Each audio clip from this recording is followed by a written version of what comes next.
Unless you want average in America, married, 2.4 kids with 1.5 dogs. But I can guarantee you, you will never achieve anything greater than your highest aspiration.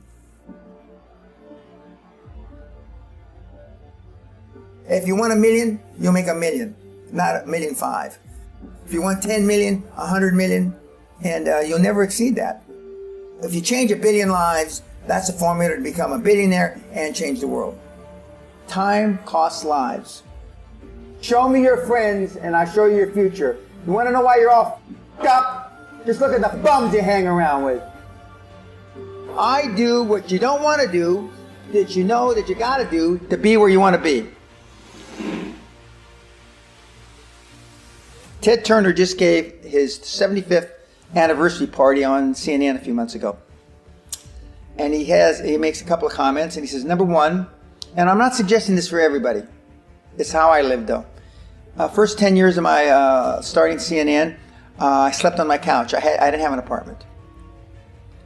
Bill Gates slept in the office. Steve Jobs slept in the office. And I can go down a whole list. Now, these are super successful, mega wealthy guys. I slept in my office. Not everybody's willing to make that sacrifice. But it's not the only thing. But even if you don't sleep in your office, if you want to send your kids to a better school, if you want to be able to take care of your mother when she gets dementia, if you want to, this all takes money. My children aren't getting any of my money when I die. Not one centavo, not one penny. And 2 of my kids are cool with it. One of them's not so cool with it. I'm not going to, I think Andrew Carnegie, by the way, Andrew Carnegie, arguably the richest, most successful entrepreneur of all time, he said the best thing that you can have for a child is him to be born into poverty. And I agree.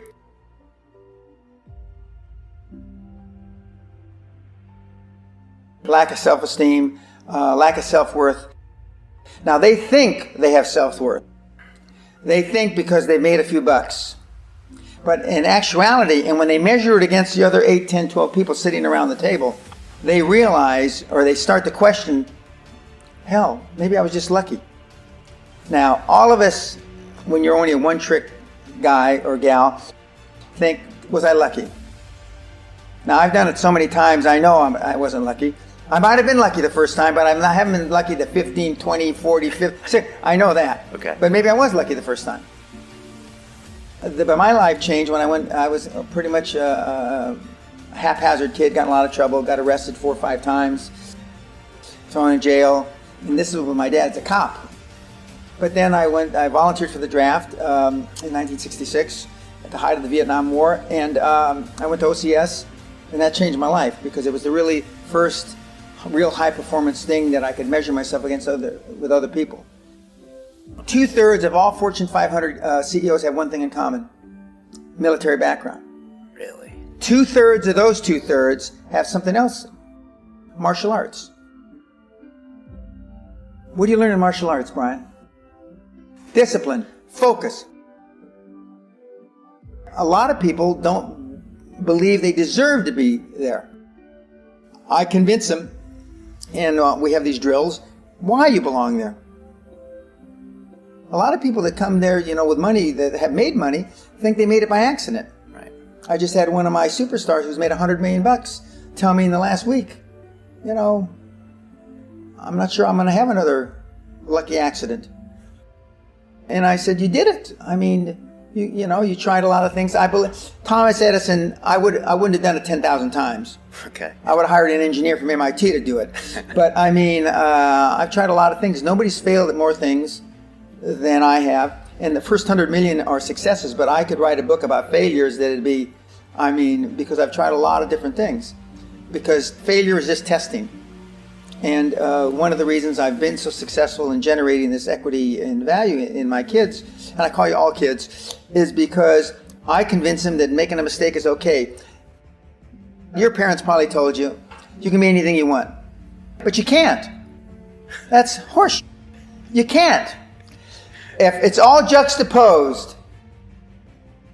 So, but what you tell them is that you can do anything you want that you have passion for, because that eliminates most of the crap.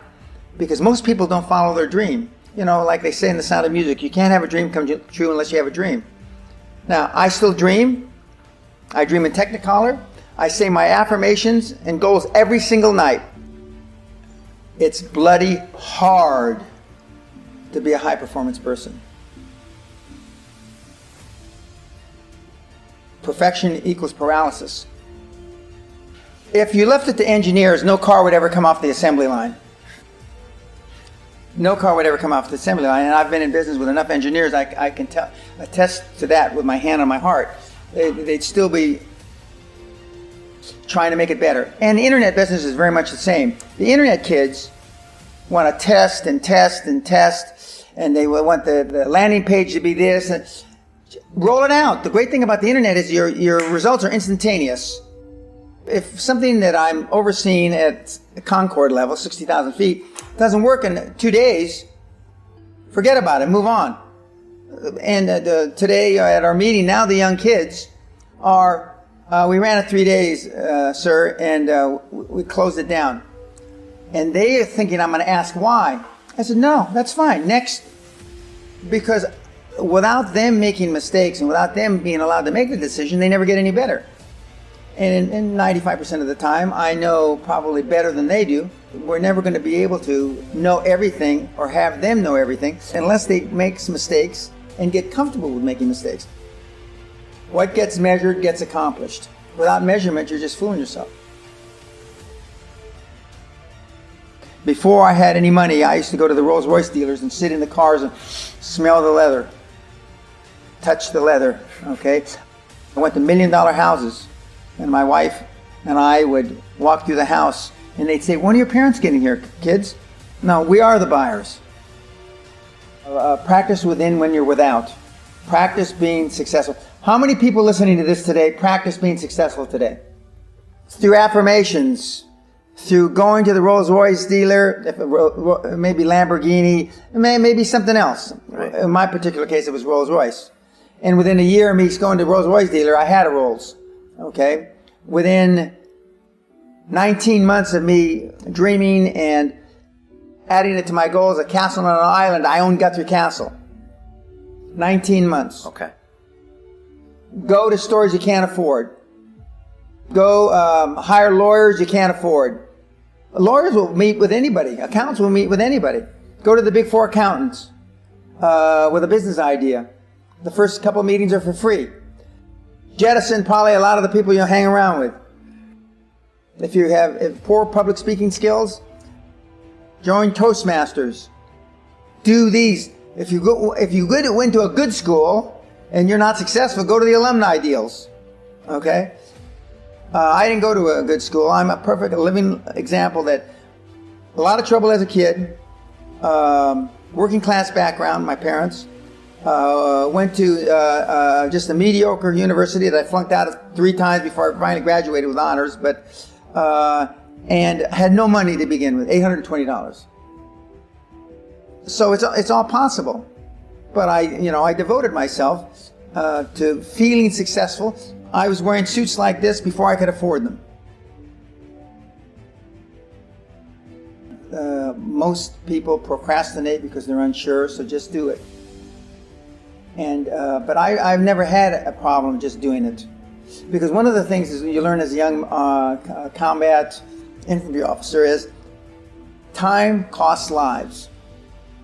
We overanalyze because we're unsure. We don't overanalyze because we are not sure if it'll work or not. We're more worried about, on the emotional side, it embarrassing us.